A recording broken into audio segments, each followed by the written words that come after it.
বিহারের 16টি আসনের প্রার্থীর নাম ঘোষণা করলো জেডিইউ। জেডিইউকে 16টি আসন ছেড়েছে বিজেপি। দুটি কেন্দ্রে বিদায়ী সাংসদকে টিকিট দেওয়া হয়নি, এই খবরের মধ্যে থাকবো।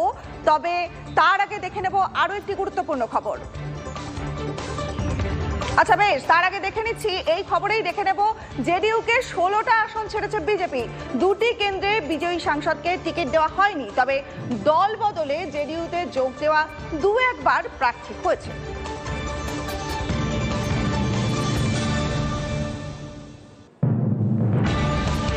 বিহারের 16টি আসনের প্রার্থীদের নাম ঘোষণা করলো জেডিইউ। জেডিইউকে 16টি আসন ছেড়ে দিয়েছে বিজেপি।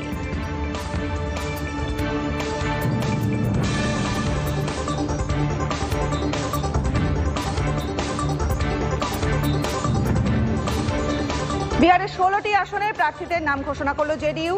জেডিইউকে 16টি আসন ছেড়েছে বিজেপি। আজকের সবচেয়ে বড় খবর, জেডিইউকে 16টি আসন ছেড়েছে বিজেপি। দুটি কেন্দ্রে বিদায়ী সাংসদদের টিকিট দেওয়া হয়নি, তবে দল বদলে জেডিইউতে যোগ দেওয়া দুজন এবার প্রার্থী হয়েছেন।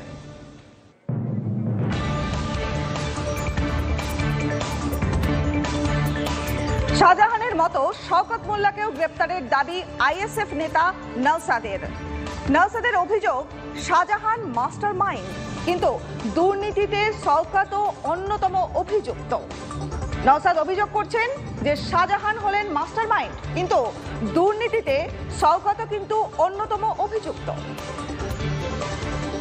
এখানে শাহজাহান শেখ বলে নামটা আসছে বলে এড়িয়ে যাওয়ার কোনো প্রশ্ন নেই। আমি তো ডে ওয়ান থেকে বলে আসছি, সমস্ত যে অন্যায় হয়েছে, জমি চুরি থেকে শুরু করে মা বোনেদের সন্দেশকারী যে অত্যাচার হয়েছে, তার মাস্টার মাইন্ড হচ্ছে শাহজাহান শেখ। ওর নেতৃত্বে এবার শিবু উত্তমরা হচ্ছে ওনার সাঙ্গপাঙ্গ, এদের দ্বারাই হয়তো সংগঠিত হয়েছে, কিন্তু মাস্টার মাইন্ড হচ্ছে শাহজাহান শেখ।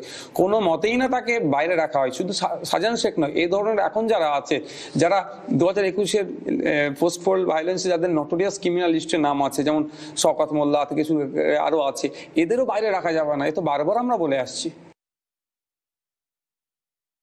মমতা বন্দ্যোপাধ্যায়ের প্রশাসন যে পাশে আছে, তার প্রতিফলন কিন্তু প্রত্যেক বুথে ঘটবে। সেই জায়গায় দাঁড়িয়ে আমরা ওয়ার্স্ট টু ওয়ার্স্ট আমরা ধরে নিচ্ছি 30 থেকে 35টি আসন মিনিমাম তৃণমূল কংগ্রেস জিতবে। আমরা সেটাকে বাড়াবার চেষ্টা করব। রবিবারই উলুবেড়িয়ায় সভা করলেন বিরোধী দলনেতা। সেখানে তার মুখে গত পঞ্চায়েত ভোটের কথা শোনা গেল। তার কথা শোনাবো। গ্রামে থাকা 1 কোটি মানুষ ভোট দিতে পারেননি। আপনারা কে কে ভোট দিতে পারেননি? কে কে ভোট